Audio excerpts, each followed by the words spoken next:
روز کوئی نہ کوئی بری خبر آتی تھی اور عوام کی چیخیں نکل جاتی تھیں۔ 2013 کا الیکشن ہوا، میاں نواز شریف نے وفاق اور پنجاب میں حکومت بنا لی، بانی پی ٹی آئی کو کے پی اور پیپلز پارٹی کو سندھ مل گیا۔ قوم نے پھر سکھ کا سانس لیا، ہمارا خیال تھا اب استحکام آ جائے گا، لیکن پھر خان سڑکوں پر آ گیا اور اس نے دھرنوں کے ذریعے ملک کی مت مار دی۔ یہ اپنے ساتھ سوشل میڈیا، یوتھیے، دھرنے اور نفرت لے کر آئے اور ان ہتھیاروں سے ملک کی بنیادیں کھودنے لگے۔ اس دوران جسٹس ثاقب نثار، جنرل فیض حمید کا ظہور بھی ہو گیا۔ یوں عمران خان، جنرل فیض حمید اور جسٹس ثاقب نثار کا ٹرائیکا بنا اور اس نے پھر کسی کو آرام سے سونے نہیں دیا۔ قوم کے وہ 5 سال بھی مکمل برباد ہو گئے۔ گیم آف تھرونز کے اس سیزن کے آخر میں 2018 کے الیکشنز ہو گئے اور خان کی حکومت بن گئی۔ یہ حکومت پچھلی حکومتوں سے مکمل مختلف تھی۔ بانی پی ٹی آئی اور اسٹیبلشمنٹ ایک پیج پر تھے۔ اپوزیشن مکمل طور پر فارغ ہو چکی تھی۔ نواز شریف کو جیل سے نکال کر لندن بھجوا دیا گیا تھا۔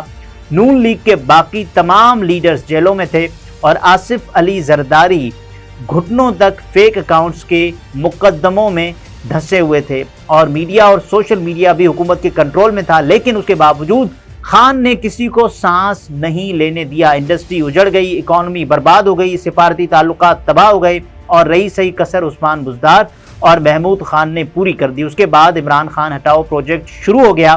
عوام کا خیال تھا خان کے بعد استحکام آ جائے گا، لیکن خان کے ہٹتے ہی ملک تیزاب کے ڈرم میں جا گرا اور مسائل میں اضافہ ہوتا چلا گیا۔ قوم کا خیال تھا اس کے ذمہ دار جنرل باجوہ ہیں، ان کے بعد استحکام آ جائے گا، مگر کمان کی تبدیلی کے بعد مسائل میں اضافہ ہو گیا اور سپریم کورٹ نے ان مسائل پر تیل پھینکنا شروع کر دیا۔ عوام کا خیال تھا جسٹس عمر عطا بندیال ذمہ دار ہیں، یہ جائیں گے تو استحکام آ جائے گا۔ بندیال صاحب چلے گئے اور قاضی فائز عیسیٰ آ گئے، لیکن بحران میں مزید اضافہ ہو گیا۔ قوم کا خیال تھا 2024 کے الیکشن کے بعد اچھا وقت آ جائے گا، لیکن الیکشنز کے بعد آگ مزید بھڑک گئی اور اب یہ کہا جا رہا ہے کہ 26ویں آئینی ترمیم کے بعد ہر چیز ٹھیک ہو جائے گی۔ لیکن آپ پچھلے 2 ہفتوں کی کارروائیاں دیکھ لیں، ہر دن عدم استحکام کا آخری دن محسوس ہوتا ہے، لیکن شام تک صورتحال مزید گھمبیر ہو جاتی ہے۔ لہٰذا مجھے یوں محسوس ہوتا ہے آئینی ترمیم کے بعد گیم آف تھرونز کا کوئی نیا کردار سامنے آئے گا اور وہ پچھلے تمام کرداروں کو مات دے دے گا۔ یہ آئینی ترمیم ایک ایسا نیا بحران پیدا کرے گی جو ہمیں پچھلے تمام بحران بھلا دے گی۔ دنیا میں ہر شر کے بارے میں کہا جاتا ہے اس سے خیر کا کوئی نہ کوئی پہلو ضرور نکلتا ہے، لیکن پاکستان شاید دنیا کا واحد ملک ہے جس میں ہر شر ایک نئے شر کو جنم دیتا ہے اور وہ شر پچھلے شر سے زیادہ خوفناک ثابت ہوتا ہے، اور شر کے اندر شر کی پیدائش کے نتیجے میں آج ملک میں ایک بھی معزز شخص نہیں بچا۔ تمام شخصیات اور تمام عہدے متنازع ہو چکے ہیں، اتھارٹیز کا خوف بھی ختم ہو چکا ہے اور ریاست کی رٹ بھی۔ آج بے یقینی کی یہ حالت ہے، لوگ صبح اٹھ کر ایک دوسرے سے پوچھتے ہیں کیا سڑکیں کھلی ہوں گی اور کیا ہم اسکول، کالج، مارکیٹ اور دفتر جا سکیں گے، اور اگر خوش قسمتی سے لوگ باہر چلے جائیں تو گھر والوں کو ان کی واپسی کا یقین نہیں ہوتا۔ ہم اے آئی کے دور میں زندہ ہیں، لیکن ہمارے موبائل فون کس وقت بند ہو جائیں اور انٹرنیٹ اور وائی فائی کس وقت جواب دے جائے ہم نہیں جانتے۔ سڑکیں بند ہونا اور ٹریفک جیم ہونا روٹین بن چکی ہے، اور ان کے ساتھ ساتھ لیڈروں سے لے کر عوام تک پورا ملک اخلاقیات کے خوفناک بحران کا شکار ہو چکا ہے۔ کسی کو کسی کی کسی بات پر یقین نہیں ہوتا، لہٰذا پھر سوال یہ ہے ان حالات کے ساتھ یہ ملک کیسے چل سکے گا؟ یہ گیم آف تھرونز مزید کتنے لوگوں کا سر لے گی؟ میرا خیال ہے ہمیں اب یہ ڈرامہ ختم کر دینا چاہیے۔ ہم جو کرنا چاہتے ہیں ایک ہی بار کر دیں اور روز روز کا سیاپا ختم کریں۔ کم از کم سڑکیں تو کھلی ہونی چاہیے اور انٹرنیٹ اور فون سروس تو ہونی چاہیے تاکہ کاروبار حیات چل سکے۔ یہ آئین اور ایکسٹینشن کا مسئلہ بھی ایک ہی بار ختم ہونا چاہیے، جس کو جو چاہیے اسے تایید دے دیں تاکہ استحکام آ سکے، تاکہ گیم آف تھرونز ختم ہو سکے اور تاکہ ہماری نسل چند سال ہی صحیح لیکن سکھ کا تھوڑا سا سانس تو لے سکے، لیکن شاید یہ ہمارے نصیب میں ہی نہیں ہے۔ ترامیم کے بعد اب جج استعفے تیار کر کے بیٹھیں اور یہ جس دن استعفے دیں گے اس دن گیم آف تھرونز کا اگلا سیزن شروع ہو جائے گا، اور اس سیزن میں کس کس کا سر جائے گا ہم سردست کچھ نہیں کہہ سکتے۔